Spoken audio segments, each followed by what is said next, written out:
kan kalau kita udah kelar mata kuliah itu semuanya di tahun pertama. Kenapa? Karena di tahun kedua kita fokusnya lebih ke internship, stase, atau mungkin ada ekstra penelitian dan tesis.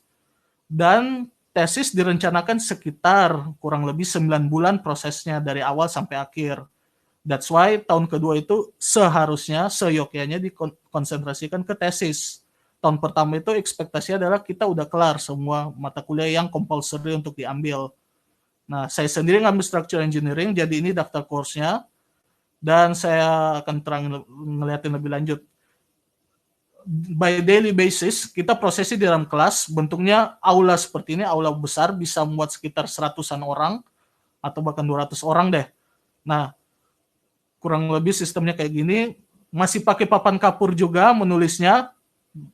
Bedanya adalah di dalam bisa direkam, dan kalau misalnya teman-teman nggak sempat untuk masuk, saya kadang nggak masuk juga, kadang ya saya telat bangun misalnya, ataukah mungkin pada saat menuju ke kampus ada masalah juga di perjalanan dan banyak hal, sehingga mungkin saya nggak bisa masuk kelasnya secara live, tapi yang saya bisa lakukan adalah saya belajar mandiri. Nah, enaknya adalah eh, fasilitasnya udah ada, kita bebas untuk akses kapanpun. Nama websitenya itu Collegerama. Di situ list coursesnya juga udah cukup lengkap dan terupdate. Jadi mata mata kuliah yang sebelumnya kita sempat miss, kita bisa ngelihat lagi lecture-nya seperti apa kemarin di website itu Collegerama. Nah, di situ lengkap, suaranya juga jelas, dia ngeliatin slide-slide-nya juga, jadi teman-teman diharapkan juga bisa belajar mandiri, karena kita harus akuin bahwa proses belajar kita emang nggak cukup dalam kelas, waktunya sangat singkat, dan pertanyaan pun kadang sangat banyak, dan kita seringkali mungkin aja ada kendala untuk memahami apa yang dimaksud oleh pengajarnya, sehingga kita butuh waktu, kita butuh effort lebih, dan untuk itu mereka menyediakan platform ini, Collegerama. Nah, yang foto di sebelah kiri ini adalah kantor tempat departemen saya, jadi masing-masing dari kita dapat meja sendiri-sendiri, dapat fasilitas komputer. Jadi kalau yang misalnya pada saat tahun kedua mau ngebuat tesis mengenai uh, programming, membuat model, finite element, dan seterusnya, itu bisa dilakukan di komputer ini. Maupun kalau mau bawa device sendiri pun dipersilakan. Dan di fasilitas kampus ini ada eduroam, yaitu wifi, sehingga kita bisa mengakses kapanpun juga dan dimanapun juga sebenarnya. Jadi suasana belajarnya itu sangat connect, dan kita bisa datang ketemu dosen kita anytime dengan buat appointment. Kita tinggal email, biasanya dosennya pun responsif via email, kita buat janjian, saya pengen nanya apa, dia nyediain waktu, kita bisa datang ke kantornya, dan ya udah kita terlibat conversation di situ, diskusi. Nah, sistem kuliah di sana pun dibagi jadi quarter, bukan semester, jadi bukan 6 bulan seperti kayak di Indonesia, rata-rata 6 bulan, 1 semester, 2 semester, dan mungkin ada semester pendek. Di sana ya masing-masing quarter itu 3 bulan, jadi 1 tahun itu kita punya 4 quarter pelajaran. Jadi that's why mungkin kita dituntut untuk belajar mandiri yang sedemikian banyak, literatur yang sedemikian banyak, waktu yang sedemikian sempit, kita harus bisa memaksimalkan. Gak bisa hanya sekedar datang ke kampusnya doang atau ngikut kelas doang. Apa yang dipelajari mulai dari hal-hal dasar lagi, kadang kembali, ini mata kuliah slender structure waktu itu, kita belajar lagi basicnya mekanika teknik, mulai dari yang ngurusin boundary condition lagi, gimana ngurusin Euler beam, gimana kita pindah ke teorinya Timoshenko, di mana ada shear deformation juga kan, dan kemudian ada bagian elastic soil waktu itu saya ingat, dan ada bagian curved beam dan seterusnya, dan terakhir masuk pada bagian matrix, solusi menggunakan matrix.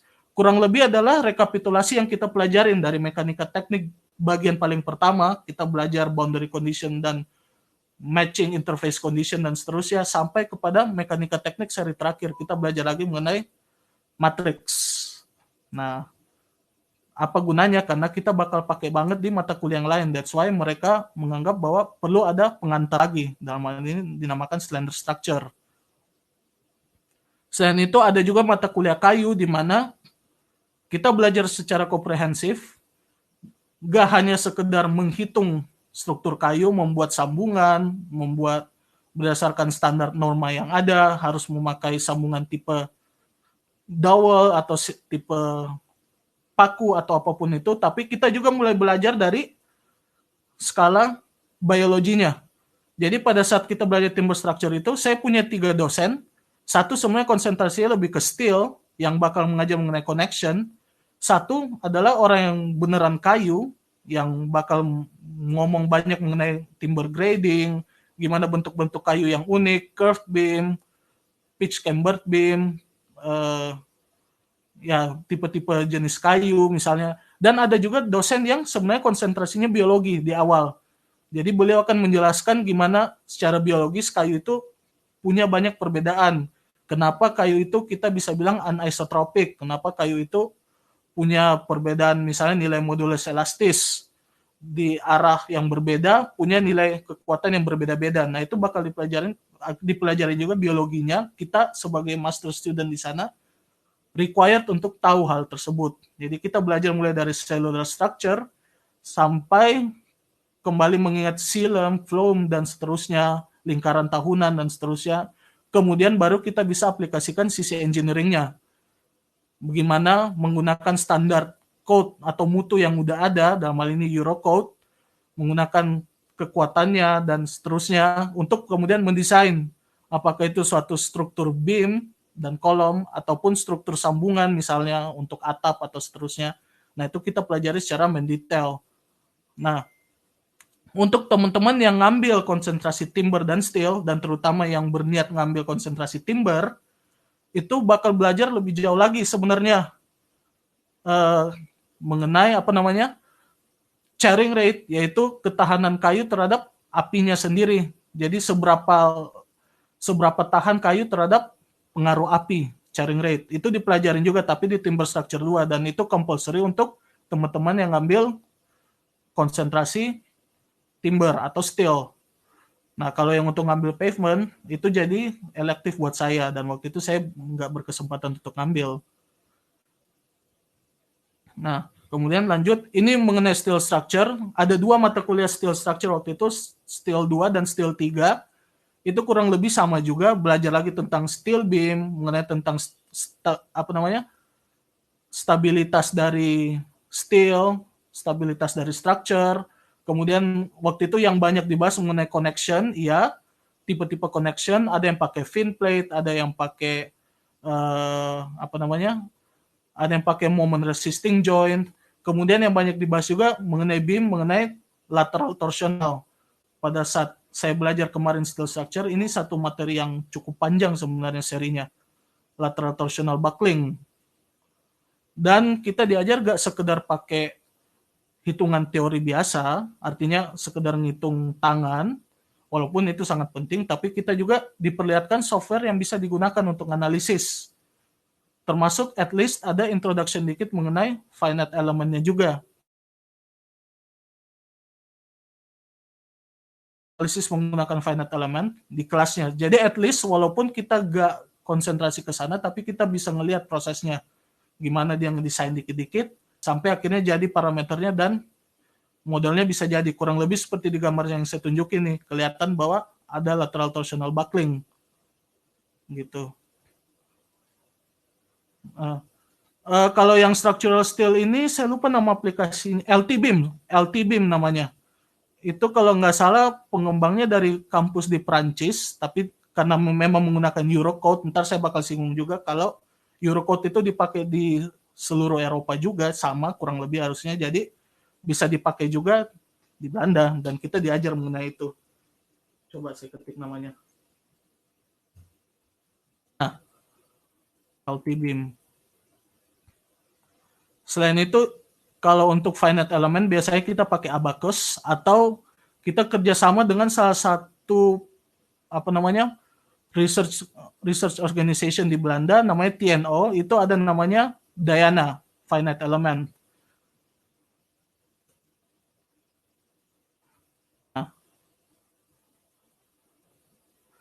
Nah, kalau Building Information Modeling itu gak diajarin secara, dia ada satu mata kuliah yang saya ingat ngebahas tentang BIM. Tapi di structural sampai saat ini sejauh yang saya tahu gak ada mengenai BIM. Dia itu masuknya di building engineering. Walaupun kita bebas untuk ngambil, bisa aja jadiin elektif, bisa. Kalau emang tertarik mengenai BIM, bisa ngambil elektifnya mempelajari tentang BIM. Tapi setahu saya dia ada di konsentrasi building engineering, bukan structural. Nah, saya mungkin lanjut dulu. Nah, salah satu yang kita pelajarin juga tentang structural dynamics. Ini banyak banget model matematika yang dipakai. Ya, saya pikir teman-teman yang udah ngambil teknik sipil pasti udah familiar lah dengan ini. Gimana kita gunain gak hanya konsep-konsep matematis yang normal, yang biasa, ordinary differential equation, tapi kita kadang pakai juga analisis kompleks untuk ngemodel ini. Selain ya analisis yang cukup mudah dari misalnya hukum Newton dan seterusnya. Di situ saya sering diajarin pakai Maple untuk ngebuat modelnya, ataupun MATLAB kadang-kadang. Seingat saya Maple yang paling sering, karena mungkin yang paling mudah juga buat dimunculin, dan MATLAB kadang-kadang. Terus ini sebenarnya saya pengen nunjukin video, tapi somehow gak bisa kebuka, jadi saya bakal ngejelasin aja lah. Video ini sebenarnya saya ngambil waktu kita lagi excursion ke operator kereta api di Belanda. Nah, di situ sebenarnya itu bagian dari mata kuliah rekayasa jalan rel, sebenarnya railway structure. Kita belajar juga dynamic contact antara wheel dengan railnya. Kita pelajarin juga gimana sistem transportasinya dikit-dikit. Jadi kita datang ke operatornya, kita ngelihat cara kerjanya mereka gimana, mereka ngemodelin itu gimana supaya mereka bisa tahu kapan harus maintenance, gimana kalau ada misalnya sedikit kecelakaan di salah satu jalur, gimana mereka rekayasa supaya tidak mengganggu jalur-jalur yang lain, karena seluruh jalur itu sangat terintegrasi. Dan kalau misalnya mungkin teman-teman aware dengan berita kalau ada satu orang yang bunuh diri misalnya lompat di rel kereta api di salah satu jalur aja di ujung, seluruh jalur sebelahnya itu bisa kena dampak 2-3 jam, bisa jadi delay kalau parah. That's why mereka ini yang harus organize gimana caranya supaya 2-3 jam ini kalau bisa jadi 15 menit aja maksimal. Nah, di situ dengan mempelajari railway structure waktu itu kita juga datang ke kantor mereka untuk ngelihat mereka ngajarin kita gimana caranya untuk melakukan hal itu. Selain secara engineering-nya juga, gimana untuk melakukan rekayasa maintenance-nya misalnya, gimana mengukur tingkat kerusakan dan seterusnya. Nah, kemudian mata kuliah terakhir yang saya ingat nih ada di ujung kuarter 4, itu adalah pre-stress concrete. Ini topik yang lumayan menarik juga, dan selain pre-stressing-nya sendiri, yang mana detailnya banyak, kita gak hanya belajar bonded tendon, kita luas juga ke unbonded, external pre-stressing, dan seterusnya. Kita juga diajarin mengenai detailing di situ. Dan setahu saya, sampai sekarang ini detailing materi yang sangat menarik nih di dunia teknik sipil. Karena kalau kita gak tahu apa-apa mengenai detailing, kadang agak sulit untuk bekerja nih. Kita butuh banyak pengetahuan detailing supaya pada saat ngebuat detail itu kita gak salah ngebuatnya. Jadi di mata kuliah ini kita belajar juga gak hanya pre-stressing sendiri, tapi gimana ngebuat detailnya supaya detail-detail kecil yang kadang terlewatkan itu kita bisa aware. SAP kita gak pakai. Saya pernah tanya juga kenapa gak pakai SAP, karena mereka lebih fokus ke finite element untuk modeling structure. Jadi lebih fokus ke abacus, lebih fokus ke Dayana tadi yang saya bilang. Tapi kalau SAP nggak dipakai. SAP ITAPS enggak. Maybe karena itu buatan Amerika.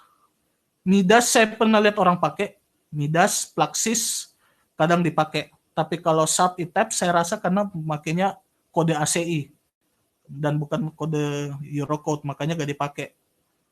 Nah, selain mata kuliah structure itu ternyata kita harus belajar juga ethics. Sex atau saya enggak? Oke, iya, Midas tahu saya ada.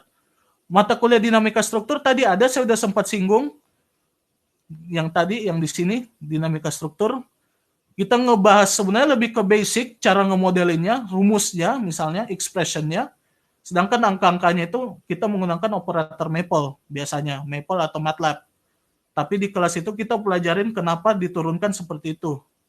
Gimana expression ini bisa datang, gimana pengertian ini bisa datang. Kurang lebih kayak gitu sih. Nah, apa nih? Agak jet lag harus belajar software. Saya ngalamin hal yang sama. Apalagi waktu di bachelor saya gak dapat sama sekali finite element, jujur. Jadi saya harus belajar banyak lagi. Tapi somehow saya yakin kita bisa kok. Artinya kita punya banyak waktu untuk ketemu dosen, kita bisa ketemu teman-teman juga yang siap untuk saling ngebantu misalnya kan. Somehow saya rasa itu bukan masalah kok. Dan tinggal ngebiasain doang karena selalu ada latihan juga, ada assignment supaya kita bisa lancar pakai finite elementnya. Nah, kalau aplikasi walaupun berbayar tapi Theodolph biasanya nyediain anunya, license-nya. Jadi kita bisa pakai free. Kecuali mungkin Grammarly. Saya pernah nanya Grammarly, setahu saya enggak. Grammarly harus berbayar. Tapi kalau software struktur, kalau kita perlu pakai itu biasanya free. Gitu. Transport and planning atau transfer infrastructure logistik ya. Itu kalau nggak salah beda beda apa namanya? Satunya civil engineering, satunya bukan, saya lupa ingat nih bedanya transport planning sama TIL. Tapi kalau transport and planning seingat saya itu lebih ke engineeringnya, ngebahas transport engine, mengengine-nya. Kalau nggak salah ya, karena saya pernah ngambil satu mata kuliah dia, walaupun nggak saya selesaikan juga, tapi saya pernah ngambil transport and planning dan dia itu sangat ngebahas engineeringnya, gimana harus merekayasa secara engineering, harus taruh apa di mana dan seterusnya. Kalau TIL mungkin lebih ke sistem transportnya kali ya, sistem kerjanya, membuatin frameworknya, bukan lebih ke engineeringnya, rekayasanya. SHMS saya nggak tahu, mungkin bisa, structural health monitoring. Health monitoring itu ada kalau nggak salah, tapi mungkin ke building, bukan ke structural. Seingat saya bukan di structural, tapi ke building. Gitu. Kalau mau ngambil structural, apakah satunya juga harus konsentrasi struktur? Nggak juga. Nggak juga bisa. Karena kan kita sebenarnya di S1 nggak ada konsentrasi khusus yang definite di ijazah kita. Nggak kayak S2 misalnya. Jadi harusnya sih bisa. Nah, kemudian kalau yang di penjurusan saya, ini ada beberapa mata kuliah yang wajib diambil di konsentrasi saya. Itu dimulai dari material design, kemudian dari pavement design-nya sendiri, sistemnya, dan terakhir maintenance-nya juga ada. Nah, saya bakal liatin nih. Nah, ini yang kita harus ngelihat selalu, mulai dari desainnya, production, construction, service life, dan bahkan maintenance-nya. Kenapa ambil pavement? Itu karena saya mau ngelanjutin riset yang saya udah ngelakuin sih pas zaman bachelor waktu itu. Dan cukup menarik karena sebenarnya banyak yang bisa dilakuin di pavement. Nah, saya mulai harus belajar lagi tetap dari mekanika tanah. Jadi saya kemarin sempat ngambil mata kuliah tambahan juga, Introduction to Geotechnical Engineering, karena saya pengen ada pengetahuan lagi tentang subgrade atau tanah saya. Tapi yang dipelajarin secara khusus di pavement waktu itu adalah, saya bisa next, tetap mulai lab seperti biasa juga, Casa Grande, kompaksi, dan seterusnya. Selain itu, udah ada jurnal. Waktu itu dikerja hasil penelitian tesis. Master Architecture di Delft, portofolionya harus benar-benar bagus, sangat disarankan. Soalnya itu jurusan kebanggaan TU Delft. Itu yang paling menonjol di TU Delft setahu saya. Selain sipil, arsitektur salah satu yang paling menonjol. Jadi sebaiknya siapkan sesuatu yang bagus. Selain itu sama, tetap pakai ini, lingkaran Moore dan seterusnya. Dan tetap agregat. Paling kita tambahin waktu itu tes triaxial dynamic. Jadi kita ngukur respons cyclic juga. Creep, permanent deformation ada diukur untuk granular material. Tapi selebihnya harusnya sama kok. Nah, kalau saya masuk ke bitumen, ini yang banyak banget dibahas. mengenai sejarah bitumen pun ada, proses produksi bitumen juga ada, yang mana dari penyulingan minyak sama-sama kita udah tahu, dia di sekitar 600 sampai 800 hasil penyulingannya keluar bitumen. Dan kalau misalnya kita ngomong dengan teman-teman Belanda ataupun Europe secara keseluruhan, kita lebih sering pakai kata bitumen. Kita kalau aspal kita lebih sering address untuk campuran aspal konkrit. Sedangkan kalau nyebut benda hitam kecil itu, kita gak bilang aspal, tapi kita bilangnya bitumen. Kalau MSc track di CEG itu sama. CEG itu ya secara keseluruhan, Civil Engineering and Geoscience. Bisa ngambil Structural Engineering, bisa ngambil Hydraulic Engineering, itu bagian dari CEG. Atau Geoscience ya itu tadi, Geoengineering, Geosensing kalau nggak salah ada juga. Itu satu fakultas kok, CEG. Atau bahasa Belanda CITG, Civil Technic and Geowetenschap, kalau nggak salah tuh. Kurang lebih belajar ini juga. Dan satu tes yang sering banget disinggung karena somehow ini baru juga emang, yaitu DSR, Dynamic Shear Rheometer. Ini kita belajar gak hanya di pavement material, tapi pada saat belajar Kapita Selecta ada juga nih. Orang-orang sana lebih prefer ke beton atau ke aspal. Orang-orang di sana lebih prefer untuk menggabungkan. Biasanya di bawahnya beton, di atasnya aspal. Atau mungkin bisa jadi 2 lapis aspal, ada beton juga untuk jadi base. Nah, kemudian kita belajar juga singkat yang ini penetration grade biasa 60-70, 80-70-100. Tapi kita diajarin juga konsep baru nih, PG6422. Maksudnya ini suhu-suhu kritikalnya di mana dia bisa bekerja, boundary-nya. Jadi bitumen saya bisa kerja optimum, punya sifat optimum itu di suhu 64 sampai suhu minus 22 derajat Celcius. Di luar daripada itu, sifat-sifat yang saya harapkan ada, gak ada lagi. Di sana pakai fly ash, ya saya udah lama sih ngeliat fly ash, udah jarang-jarang. Kecuali di konkrit masih pakai setahu saya. Belanda ada SNI sendiri, lebih tepatnya Eropa punya SNI-nya, namanya Eurocode. Gitu. Walaupun kontributor Eurocode yang paling banyak setahu saya itu Jerman, Belanda, Swiss kadang-kadang seingat saya, ada lagi negara lain, tapi itu yang paling sering saya dengar dipakai.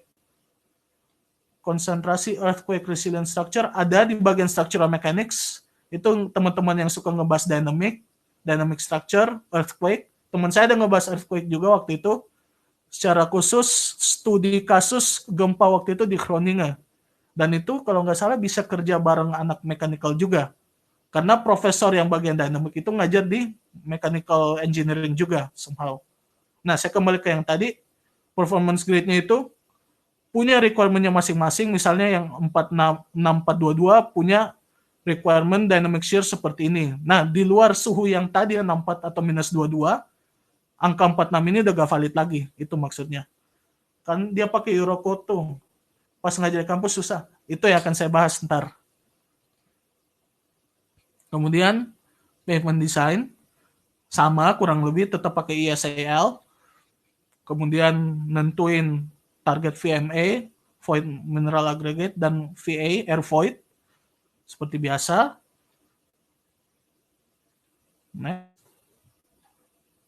Oke. Nah, masuk ke bagian production, kita belajar juga mulai dari heating, mixing, compaction, ada construction, ada project construction management, ada sendiri construction project management namanya. Itu di bagian CEG juga, civil engineering, tapi di department lain, construction project management. Ada juga harusnya.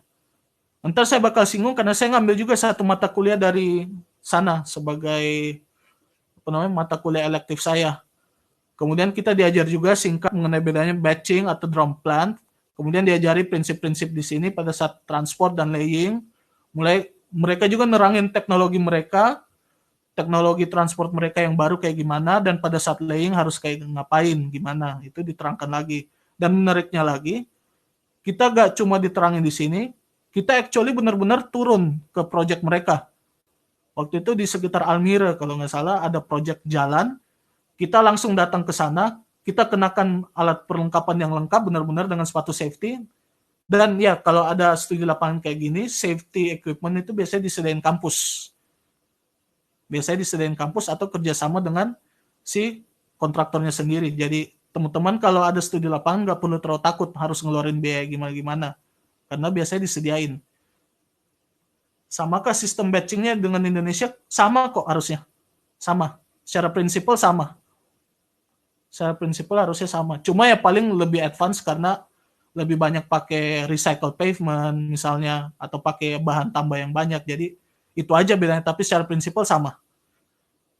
Oke, LPDP mungkin ntar. Saya Firmo ngambil S3 saya geoteknik, bagaimana cara mulai dapat supervisor, pernah nyoba tidak dibalas emailnya. Tidak dibalas emailnya itu banyak faktor sih. Apakah mungkin emang sibuk banget? Tapi saya rasa kalau sibuk banget biasanya enggak juga. Harusnya sih dibalas. Mungkin apakah ya sorry to say frankly mungkin menurut dia proyeknya kurang menarik, mungkin apakah dia mungkin kurang ngerti maksud pertanyaan kita kah atau gimana? Saya sih artinya kalau memang itu sesuatu yang menarik, saya sih harusnya mereka cukup cepat kok responnya. Tapi mungkin bisa ditanyain lagi Mas, bisa coba email lagi, kasih tahu kalau saya udah pernah email kapan dan mungkin lupa kececer emailnya di sistemnya dia, mohon coba dilihat lagi email saya gitu, boleh direspon nggak? Nggak apa-apa sih harusnya email aja nggak apa-apa. Nah,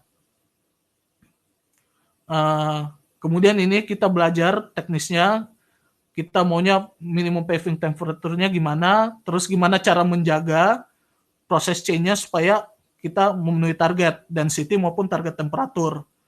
Apabila TUD lebih fokus ke riset dan teori, TUE lebih professional coursework, enggak juga. Ada yang professional coursework itu namanya PDEng, Professional Doctorate Engineering. Itu kerjasama beberapa kampus tahu saya. TU Delft, Eindhoven, dan Twente. Tapi kalau master biasa harusnya kurang lebih sama kok. Nah ini waktu itu yang tadi saya bilang, saya sempat field trip, field study, dan saya ngelihat prosesnya. Ini sebenarnya gift, tapi somehow juga gak bisa jalan, but it's okay. Kemudian juga belajar environmental effect. Yang sering dibahas di sana tuh bitumen aging. Ini satu topik penelitian juga yang cukup menarik di sana. So improvement especially untuk gambut dengan metode penambahan bakteri. Saya udah gak pernah dengar lagi karena semua udah cukup banyak sih setahu saya di sana.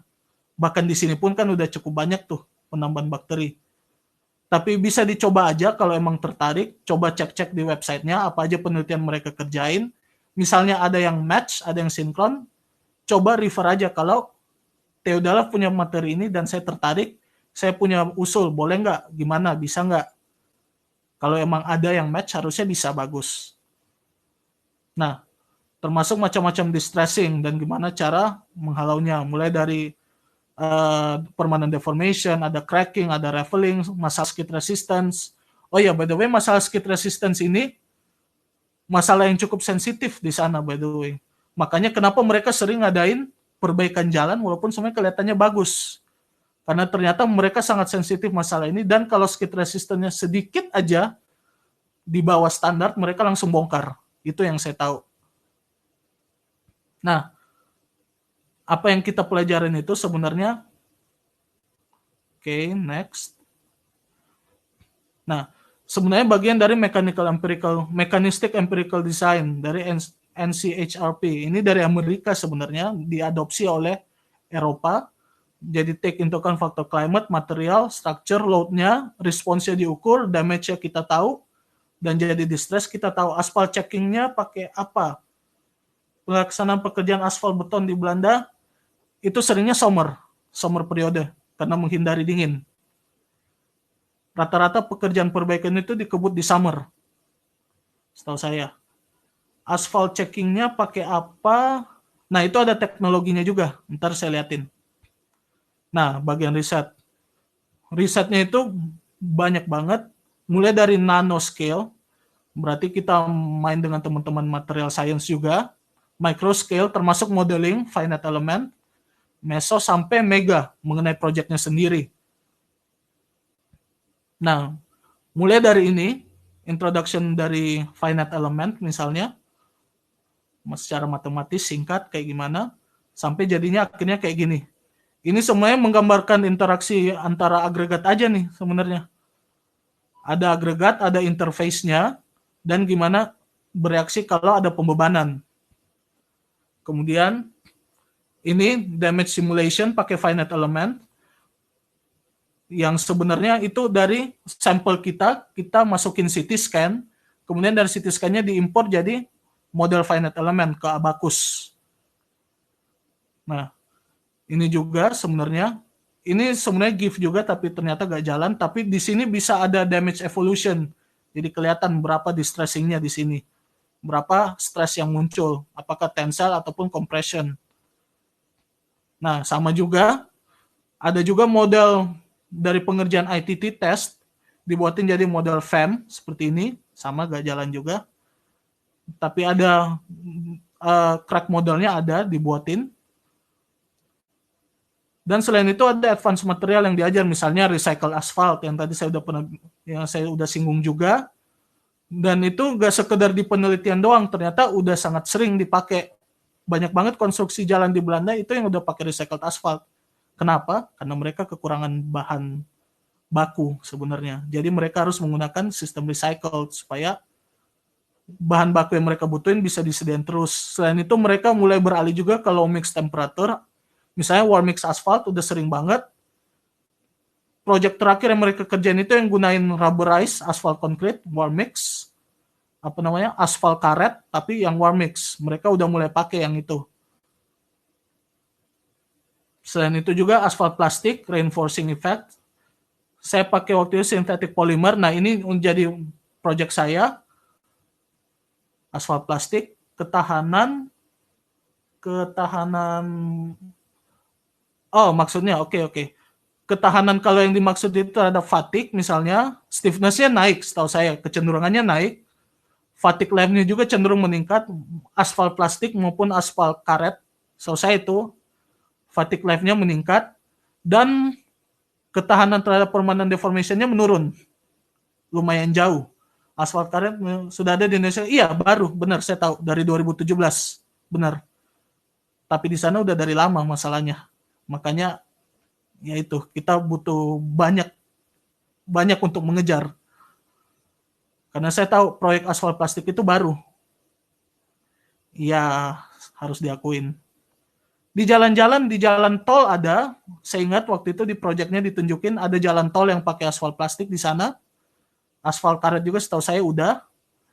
Tapi syukurnya sekarang setahu saya kita mulai ngebut tuh proyek-proyek aspal plastik maupun aspal karet. Nah, dan penelitian kita ke depannya bisa jauh lebih baik lagi. Indonesia setahu saya waktu itu pilot projectnya di Bekasi ada aspal plastik, di Bali ada, di Makassar kalau nggak salah ada, seingat saya. Kalau aspal plastik, kalau aspal karet saya nggak hafal infonya. Nah, ini yang tadi saya bilang untuk pengecekan kualitas pengerjaan. Jadi di kendaraan dia, di pavernya dia itu ada line scanner, dan ada GPS-nya juga. Jadi ketika dia jalan, itu dia merekord apa yang terjadi di bawah, ditangkap oleh laser line, dan dari situ dilaporkan real time ke sistemnya dia. Jadi operator bisa tahu seberapa padat sih jalan yang udah di pave itu tadi, udah dipadatkan, compaction levelnya seberapa, temperaturnya seberapa, gitu. Kenapa kayak gitu? Jadi kita pengen menghindari ada yang over compaction atau yang tidak terkompaksi dengan baik, misalnya. Nah, ini kurang lebih hasilnya. Kalau yang terkompaksi, yang ini over compacted misalnya, yang ini nggak terlalu terkompaksi dengan baik, dari situ bisa ketahuan.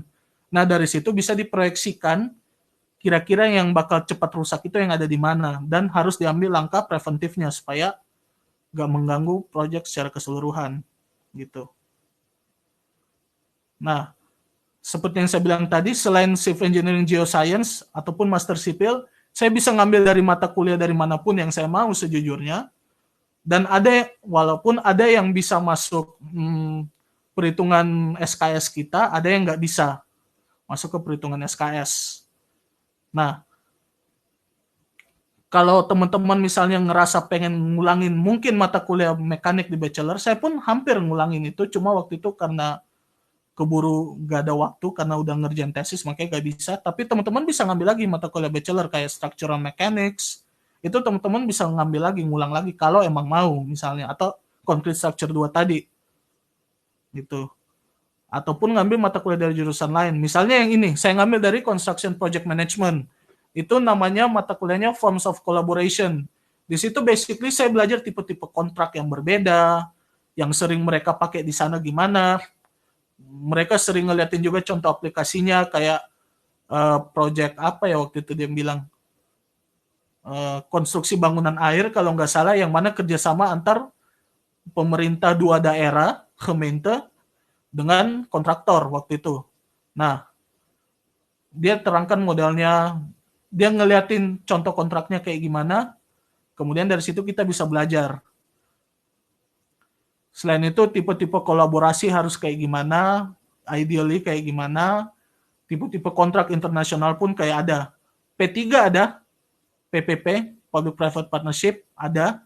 Itu salah satu materi juga di sini, Forms of Collaboration. Harusnya sih udah cukup lengkap di situ. Saya masih ada kalau nggak salah anunya salah satu catatannya kalau misalnya emang butuh kan bisalah kontekan lagi nanti.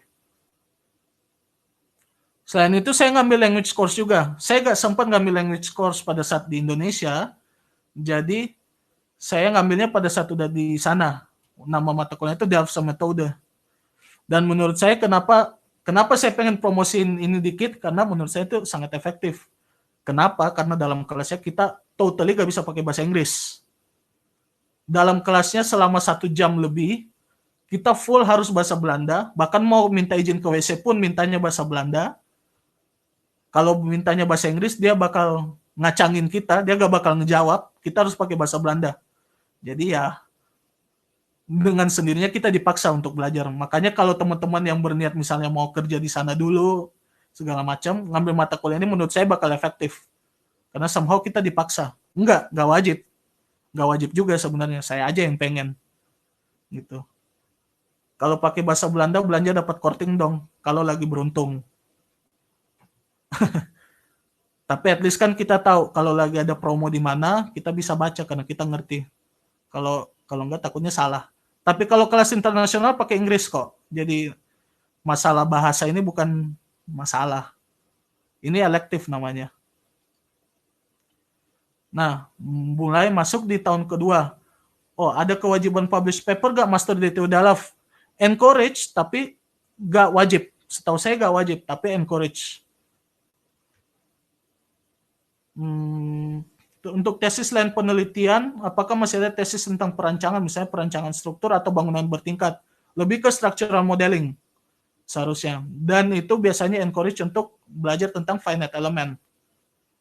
Karena teman saya ingat ada yang ngebuat perancangan mengenai struktur baja untuk beberapa story gitu kan. Kemudian dia fokus ke arah sambungannya dan seingat saya dia pakai abacus untuk ngebuat sambungan itu. Nah, atau bisa pakai MATLAB, teman saya ngebuat model MATLAB juga untuk campuran MATLAB dan apa yang dia pakai itu saya lupa. Abacus juga mungkin kalau nggak salah untuk ngemodelin tadi struktur bangunan tahan gempa. Gitu. Master Architecture ada yang by coursework not by research kah? Setahu saya semuanya itu harus ada coursework dulu dan research-nya kalau di TU Delft. Kalau yang terpisah itu setahu saya kayak UK, tapi kalau di Belanda itu konvensional, tetap ada coursework-nya dan risetnya. Sistem pemilihan track di sana gimana ya? Apakah memilih saat pendaftaran atau kuliah sudah berjalan? Bisa pada saat mendaftar, bisa pada saat kuliah sudah berjalan. Jadi kalau misalnya saya ngambil pavement, kemudian di quarter 2 atau quarter 3 pengen ganti jadi timber, ya bisa-bisa aja. Tapi berarti apa yang pada saat saya milih ngambil pavement pertama kan berarti saya ngambil mata kuliah spesialis pavement. Tapi saya nggak ngambil timber. Pada saat saya mengganti berarti saya harus ngambil timber lagi dari awal. Which is not a problem kalau teman-teman bisa keep up dengan itu. Tapi kalau misalnya ragu ya itu harus dipersiapkan dari awal sih mendingan gitu. Tapi bukan berarti nggak bisa, bisa kok. Dan bahkan teman-teman bisa ngambil penjurusan pavement, tapi juga pengen ngambil annotation di Dynamics. Teman saya ada yang kayak gitu soalnya. Dia ambil penjurusan konkret, tapi dia ambil annotation Dynamics. Untuk ngambil annotation itu berarti dia harus ngambil semua mata kuliah mengenai structural dynamic. Gitu. Nah, selain itu saya ngelakuin di tahun kedua itu additional research kerjasama dengan 2 company waktu itu, dan juga classwork itu seperti yang tadi udah diperkenalkan, saya jadi tutor waktu itu untuk anak bachelor. Nama mata kuliahnya Bauplatz atau bangunan jalan sebenarnya, bahasa Indonesianya bangunan jalan. Dan waktu itu kita fokus menggunakan model ini 3D Move Analysis software. Di waktu itu saya ngajar cara gunain software ini, cara nginputnya kenapa harus kayak gini, dan outputnya gimana cara interpretasinya ke anak-anak bachelor. Waktu itu saya pakai bahasa Inggris kok untuk ngajar. Walaupun kadang-kadang harus tahu juga karena mereka lebih nyaman untuk ngomong pakai bahasa Belanda, tapi somehow kuliahnya bisa bahasa Inggris juga kok. Sambil kuliah S2 apakah bisa sambil belajar software? Sangat encourage. Sangat encourage untuk belajar semua softwarenya. Plaxis bisa, Abacus bisa, apapun bisa, silakan. Sangat encourage kok. Nah, ini fasilitas lab yang saya pakai. Geoengineering di sana setahu saya itu tadi ada geotechnicalnya, ada geosensing, ada apa lagi ya saya lupa. Ada bagian petroleum juga, tapi harus dicek. Sorry, saya gak hafal, harus teman-teman cek lagi kurikulumnya. Saya bakal kasih websitenya aja deh, biar teman-teman bisa cek. studyguides.theodolph.nl.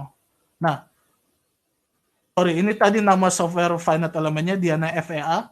Kalau yang untuk cek kurikulumnya bisa ke Study Hits atau Study Guide theodolph.nl. Nah, ini yang master thesis project saya ngambilnya aramid dan polyolefin atau alias plastik sebenarnya dan aramid. Kemudian saya ngelakuin mulai dari skala mortar, itu pasir, filler dan aspalnya, warm mix asphalt. Kemudian saya ngecek juga nih dari pengujiannya, saya ngecek juga secara CT scan mekanismenya kayak gimana. Di situ saya bisa tahu kalau mekanismenya ada yang karena bondingnya yang bagus, adhesionnya, dan ada juga karena pengaruh transfer bebannya dari fiber ke fibernya. Civil 3D, kita gak terlalu fokus ke menggambar, SketchUp, AutoCAD, mungkin kita assume udah tahu. Mereka assume kita udah tahu, jadi gak diajarin secara khusus lagi.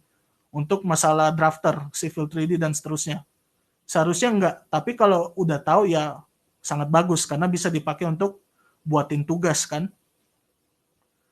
Nah, ini alat yang saya pakai juga, ini alat yang DSR tadi, Dynamic Mechanical Analysis-nya untuk pakai uji DSR. Ini semi-circular bending test, ini saya pakai untuk pull-out test. Nah, untuk alat ini saya minjemnya dari lab biologi. Lab material maksudnya, lab biological material. Saya kerjasama dengan profesional di sana, datang ke kantornya, minta akses, minta pinjam, saya bisa masuk labnya, dan ya itu, sangat mudah sih prosesnya untuk bisa saling pinjam alat, tapi juga transparan, jadi saya tahu kapan saya bisa pakai dan sampai kapan saya bisa pakai.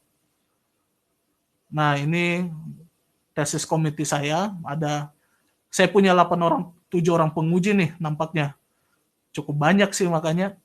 4 orang internal, 4 orang itu eksternal dari company yang kerja sama tadi yang saya munculin di sini di Beck maupun Dutch Fiber.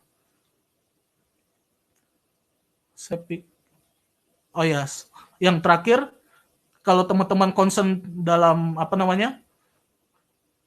code yang kita pakai, yang saya bilang tadi, kita fokusnya concernnya pakai Eurocode. Jadi misalnya timber grading system itu pakai Eurocode berdasarkan density, dibagi jadi hardwood, softwood, gimana kode-kodenya, gimana dia punya modulus elastik, modulus geser, dan seterusnya. Itu pakai Eurocode, termasuk koefisien-koefisiennya menggunakan Eurocode, koefisien reduksinya.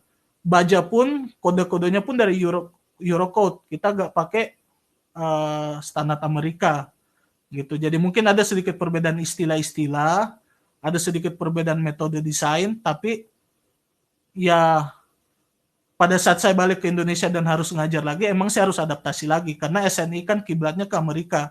Rata-rata pakai ASCE atau kalau konkret pakai ACI. Nah, Sistemnya agak beda, koefisiennya beda, tapi kan at least prinsip kerjanya mirip. Tinggal koefisiennya yang beda-beda, teknisnya yang beda-beda. Nah, itu yang harus adaptasi. Tapi kalau background-nya mirip, ya kita tinggal belajar lagi. Harusnya sih bisa lah. Tapi untuk teman-teman yang aware soal ini, terutama yang udah lama kerja sebagai praktisi, mungkin ini bisa jadi masalah, saya akuin. Karena kita yang selama ini terbiasa pakai SNI berdasarkan standar Amerika, mungkin harus struggle untuk adaptasi dengan Eurocode. Jadi ini bisa jadi satu faktor untuk take into account kalau emang mau lanjut studi di Eropa. Mata kuliah wind tunnel test, itu kalau nggak salah bukannya mechanical engineering ya, lebih ke mechanical engineering ya kalau nggak salah, bukan ke sipil. Tapi kalaupun ada kaitannya dengan sipil, itu bisa ke yang Profesor Dynamic Structure tadi, karena beliau emang megang di sipil maupun di mechanical engineering. Jadi harusnya ada bisa-bisa aja. Gitu. Well, ini konteks saya, silakan approach saya di sini, Facebook saya, LinkedIn, atau mungkin email, atau mungkin Instagram. Silakan kalau ada teman-teman yang mau kontak, mau nanya-nanya lagi lebih jauh, atau tadi mungkin yang mau minta materinya, silakan kontak saya. Thank you. Wow, terima kasih Pak Gerald. Asik banget denger kuliahnya, dasar emang dosen ya. Aku yang bukan orang teknik sipil aja asik, nggak ada ngantuk-ngantuknya denger kuliahnya ini bener-bener. Terus aku lihat juga Sobat Neso yang ikut sekarang ini emang serius gitu kan ngikutin, karena aku lihat juga aktivitas teman-teman di Neso dalam menjawab pertanyaan itu nggak banyak. Dan aku seneng banget dengan inisiatifnya untuk langsung jawab pertanyaan yang ada. Oleh karena itu, untuk Sobat Neso yang masih ada di sini, untuk kedepannya juga untuk masukan, tolong isi survei ini. Apakah sesi webinar kali ini memenuhi ekspektasi? Terus ada saran atau enggak untuk pertanyaan untuk sesi webinar berikutnya? Mohon ya diisi surveinya.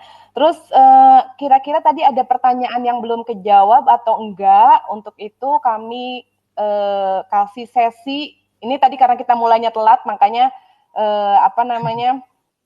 diperpanjang lagi.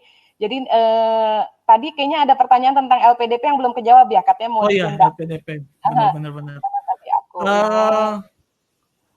kalau LPDP sih, nah ini sekarang beberapa tahun belakangnya ada perubahan.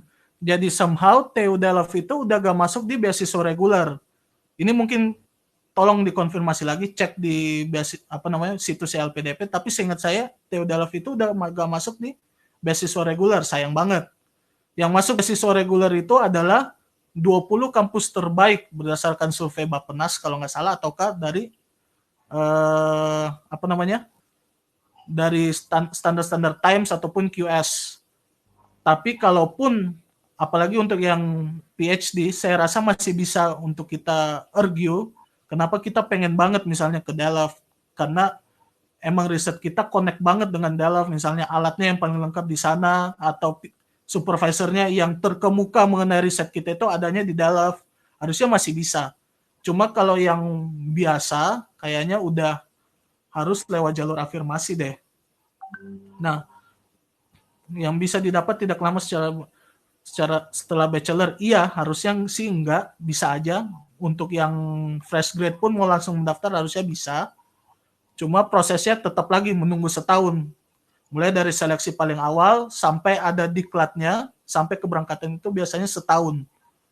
Nah, kalau scholarship lain selain LPDP banyak kok. Nah, teman-teman Nufik Neso bisa bantu juga nih ngejawab. Stunet ada, OTS ada, beasiswa langsung ada UTS, ada yang dari Delft juga ada. Mesti cari ya, bisa dicari di studyfinder.nl. Jadi kalau yang mau cari studi program, ini aku kasih linknya www.studyfinder. Itu bisa nyari program studi apa aja yang ada di Belanda. Terus juga di situ ada info beasiswa apa aja dari program studi. Aku push ya, create. Benar. Tunggu dulu. Terus tunggu, ini aku aku minta tolong teman-teman Neso yang lain untuk publish pertanyaan-pertanyaan, sementara aku bikin call to action untuk ini ya. Nah, terus saya mungkin lanjut lagi ya tadi ngejawabnya ya. Boleh. Yang LPDP kan prosesnya kayak biasa aja, mulai dari ngebuat research planning-nya, misalnya ngebuat beberapa letter motivasi, terus adalah beberapa topik essay yang harus dibuat, ada juga di website LPDP, dan minta rekomendasi dari supervisor. Supervisor itu apakah untuk yang udah kerja dari atasan langsung ataupun dari supervisor selama kuliah. Itu gak harus, ya ini satu tips, gak harus orang terkenal, gak harus orang yang punya jabatan tinggi, tapi orang yang paling ngerti tentang kita gitu loh. Yang bisa menjelaskan tentang kita yang paling akurat dan paling terbaik supaya menarik perhatian asesornya gitu. Kemudian ada proses wawancara seperti biasalah, kenapa pengen kuliah di sana, apa yang kamu incar dari sana, kenapa kamu pengen topik ini, dan apa langkah ke depan yang kamu pengen setelah beasiswa, dapat beasiswa dan setelah berkuliah targetnya apa, gitu-gitu. Kemudian ada diklat dan kemudian ya langsung aja berangkat aja. Dan setahu saya LPDP itu mencakup hampir semua. Jadi bikin visa pun dibayarin deh kalau nggak salah ya. Kecuali MVV. Nah ini yang saya lupa-lupa ingat nih karena udah agak lama. Saya berangkatnya 2015 soalnya. Jadi udah sedikit lupa-lupa ingat nih apa yang dibayarin. MVV mungkin enggak kalau nggak salah, tapi visa studentnya dibayarin. Kemudian setelah udah di sana bisa bisa part time nggak? Bisa. Bisa. Setahu saya itu batasnya adalah 20 jam per minggu kalau student. Ini mungkin konfirmasi lagi nih dari teman Novik Neso. 20 jam per minggu ya kalau nggak salah. Nah, part time-nya itu terserah. 16 jam per minggu. 16 ya? 16 ya? 16 jam per minggu kalau kita dibayar orang, tapi kalau kita nggak dibayar sama orang nggak ada batasannya sih. Misalnya jualan kue atau jadi babysitter itu kan nggak official ya, jadi nggak ada batasannya kalau yang itu. Oke, ya official berarti 16 jam. Oke. Part time-nya bisa apa? Banyak banget, bisa jaga toko, bisa pelayan resto, bisa nyuci piring doang, bisa loper koran, bisa. Atau kalau modelnya kayak saya juga bisa, yang jadi asisten riset sambil juga jadi tutor. Karena saya pun dibayar dari kampus untuk itu, walaupun bayarannya mungkin nggak sebesar kalau teman-teman pengen ngambil luaran. Tapi itu juga bisa dihitung jadi part-time juga. Susah nggak ya, jadi seleksinya? Jadi asisten research susah nggak seleksinya, proses seleksinya? Kalau buat teman-teman yang suka harusnya menyenangkan kok. Yang penting tahu atur waktu aja. Nah, ini ada pertanyaan, struggle terbesar saat kuliah di sana apa? Struggle terbesar saat kuliah di sana. Kalau buat saya pribadi, yaitu gimana keep up dengan tantangan pelajarannya. Karena pelajarannya itu, yaitu tadi, udah beneran ekstensif, beneran time consuming, dan yaitu tadi, karena kuliahnya pun, oh iya tadi ada pertanyaan itu juga, kuliahnya itu padat, apalagi di tahun pertama. Hari-hari tertentu kita bisa datang jam 8 sampai jam 4 baru pulang. Ya kurang lebih kayak orang kerja, 9 to 5. Dan full dengan mata kuliah, kecuali istirahat makan siang ya. Gitu. Tapi tadi sempat cerita kalau datang kesiangan atau apa, ada cara lain kan untuk bisa ngikutin kuliahnya. Artinya kuliah itu nggak di absen apa harus datang? Nggak ada absen, nggak pernah absen. Kecuali kalau mungkin field study ya, karena kita harus datang ke sana, di absen dalam artian konteksnya karena mau disiapin nih fasilitasnya buat kita, safety shoes, safety helmet misalnya, makanya di absen supaya tahu berapa orang yang pergi. Atau kadang kalau ada makan siangnya harus tahu berapa orang gitu. Ini nah yang itu sih yang jadi tantangan. Ini ada cara masuk jurusan track di ini, bisa dijawab kah? Harus masuk ke jurusan tertentu dulu baru pilih track atau masuk dari awal. Karena cari di StudiLink atau kalau di StudiLink ataupun Studi Finder itu taunya pasti cuma civil engineering. Karena nanti di apa namanya? Yang tahu structural engineering itu adalah orang di pendaftaran doang ntar yang ngarahin nanti pada saat perkuliahan. Tapi nanti pun di StudiLink ataupun ntar di diploma kita itu tulisannya masih civil engineering kok. Bukan Master of Structural Engineering. That's why makanya di StudiLink atau di ijazah kita nanti tulisannya tetap sipil. Yang tahu structural itu cuma internal Theodolfnya doang. Gitu. Ini masih ada yang penasaran lagi nih soal kuliah, tadi udah dijawab. Berapa hari per minggu, Senin sampai Jumat. Seingat saya yang biasanya padat itu di Rebo sama Kemis. Itu biasanya paling padat tuh, 9 to 5. Ini pertanyaan pribadi nih, untuk pribadi, kira-kira apa jawabannya? Jadi, Kualitas kualitas apa dari diri Pak Gerald yang harus yang paling menentukan bahwa kita seleksi beasiswa LPDP. Menurut saya ya, yang paling penting itu saya tahu apa yang saya mau, saya tahu kenapa saya mau ke sana. Itu sih. Dan ya, apa namanya? Saya tahu juga apa yang LPDP mau dari saya gitu loh. Karena kan masing-masing scholarship provider punya aim atau target masing-masing. Tentunya StuNet atau TS targetnya beda dong dengan LPDP. Nah, saya tahu target LPDP itu saya bisa penuhin misalnya untuk balik ke Indonesia untuk berkontribusi dan segala macam. Dan saya tahu apa yang saya bisa lakuin. That's why saya bisa tunjukin ke asesor LPDP, let's say, bahwa saya mau ngelakuin ini karena ini, kenapa saya pilih ini, dan saya tahu apa yang saya mau lakuin, gitu loh. ngomong-ngomong soal target, ada pertanyaan juga nih, target terbesar Target terlalu terbesar apa nih, selain jadi dosen? selain jadi dosen. Waduh. Well, sebenarnya saya pengen punya impact aja. Apakah sebagai dosen saya punya impact dalam artian yaitu tadi yang ada bilang mungkin Indonesia sedikit tertinggal dong. Dalam hal tertentu mungkin iya, tapi kita senang kalau akhir-akhir ini udah sangat banyak kemajuan dan ya saya pengen partisipasi di situ aja. Semakin lama semakin banyak improvement dan semakin cepat. Jadi di masa depan kita gak perlu ke Belanda lagi, udah di Indonesia aja, Indonesia lebih bagus. Mudah-mudahan kayak gitu. S3 ada rencana? S3 ada rencana bisa jadi. Adalah. One more, how old Oke. are you?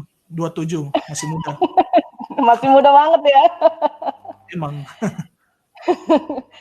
Ya udah, itu aja kayaknya udah jam 4:21. Tadi kita emang mulainya telat, jadi kita kasih kesempatan untuk memperpanjang waktu juga. Terima kasih banyak. Ini pertanyaannya sangat-sangat menarik dari para sobat Neso dan jawabannya juga sangat-sangat ya membuka wawasan. Terima kasih sekali lagi. Mudah-mudahan nanti nggak kapok untuk ikut berpartisipasi bagi wawasannya, karena saya yakin masih banyak ilmu-ilmu yang bisa dibagikan dari Pak Gerald ini, secara pengalamannya juga banyak. Jadi jangan kapok kalau kami undang lagi, dan sekali Siap. lagi terima kasih. Thank you. Ya, terima kasih. Ya.